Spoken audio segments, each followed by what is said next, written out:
खाटू नरेश की जय, बोल श्याम प्यारे की जय। जया एकादशी की कथा इस प्रकार है। जया एकादशी, धर्मराज युधिष्ठिर बोले, हे भगवान, आपने माघ कृष्ण पक्ष की खटतिला एकादशी का अत्यंत सुंदर वर्णन किया है। आप स्वदेज, अंडज, उद्भिज और राजायुज चारों प्रकार के जीवों के उत्पन्न पालन का नाश करने वाले, अब कृपा करके अपने माघ शुक्ल पक्ष एकादशी की विशेषता को बताएं। किस इसका व्रत का पालन करने से किस फल की प्राप्ति होती है, क्या इसके विधान हैं, क्या इसके नियम हैं। ऐसा कह करके जो है आगे की कथा जो है नारायण जी कहते हैं। प्राचीन समय की बात है। एक समय देवराज इंद्र स्वर्ग में राज करते थे और अन्य सब देवगण सुखपूर्वक स्वर्ग में रहते थे। एक समय इंद्र अपनी इच्छा अनुसार नंदन वन में जाकर अप्सराओं के साथ जो है विहार करने लगे और गंधर्व गान कर रहे थे, अप्सराएं नाच रही थी। गंधर्वों में प्रसिद्ध पुष्पदंत तथा उसकी कन्या पुष्पदती, चित्रसेन तथा उसकी स्त्री मालिनी भी उपस्थित थे। साथ ही मालिनी का पुत्र पुष्पवान और उसका पुत्र माल्यवान भी उपस्थित थे। पुष्पवती गंधर्व कन्या माल्यवान को देख करके उस पर मोहित हो गई और माल्यवंत पर भी अपने काम बाण जो है चलाने लग गई। माल्यवंत भी जो है काम के वशीभूत होकर के दोनों ने गाना और नाचना दोनों को जो है उससे जो है वो विलग होने लग गए और अपना मन जो है भटका लिया, भ्रमित हो गए।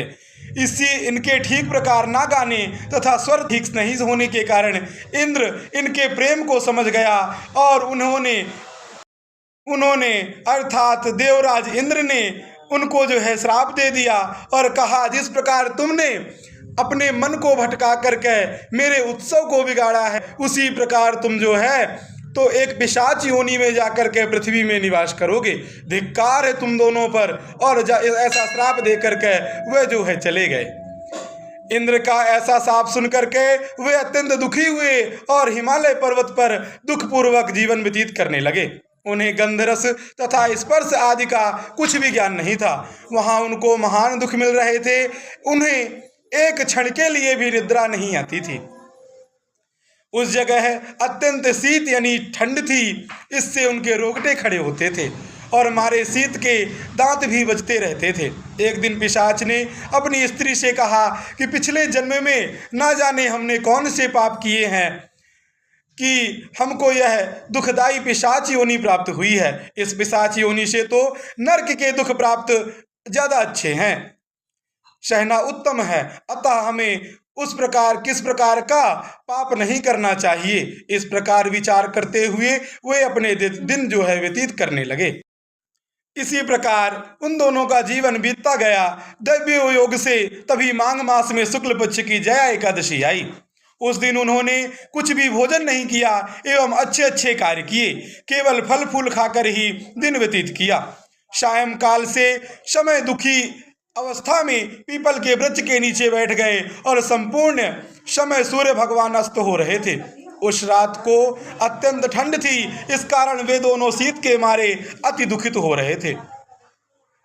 मृतक के समान आपस में चिपटे हुए पड़े थे। उस रात्रि उनको निद्रा नहीं आई। जया एकादशी के उपवास और रात्रि के जागरण से दूसरे दिन प्रभात होते ही उनकी जो है पिशाच योनि से मुक्ति हो गई। अत्यंत सुंदर गंधर्व और अप्सरा की देह धारण करके सुंदर वस्त्र आभूषणों अलंकारों को ग्रहण करके वह स्वर्गलोक को प्रस्थान कर गए। स्वर्गलोक को जो है प्रस्थान कर गए। उस समय आकाश में देवता उनकी स्तुति करने लग गए, पुष्प वर्षा करने लगे। स्वर्गलोक में जाकर के दोनों ने देवराज इंद्र को प्रणाम किया। देवराज इंद्र भी जो है आश्चर्यचकित हुए एवं पूछने लग गए, तुम्हें जो है इस पिशाच योनि से इतनी जल्दी छुटकारा कैसे मिल गया। माल्यवान बोले, हे देवेंद्र, भगवान विष्णु की कृपा से जया एकादशी का व्रत करने के प्रभाव से हमारी पिशाच देह जो है छूट गई है। तब इंद्र बोले कि हे माल्यवंत, भगवान की कृपा से जो भी व्यक्ति एकादशी करेगा उसकी जो है पिशाच योनि से मुक्ति होगी। व्रत करने से केवल तुम्हारी पिशाच योनि छूट गई है, वरन हम लोगों के भी वंदनीय हो गए हो, क्योंकि विष्णु और शिव के भक्त हम लोगों के वंदनीय हैं। अतः आप धन्य हैं। अब आप पुष्पवती के साथ जा कर के विहार करो। श्री कृष्ण कहने लगे कि हे राजन युधिष्ठिर, इसी प्रकार जय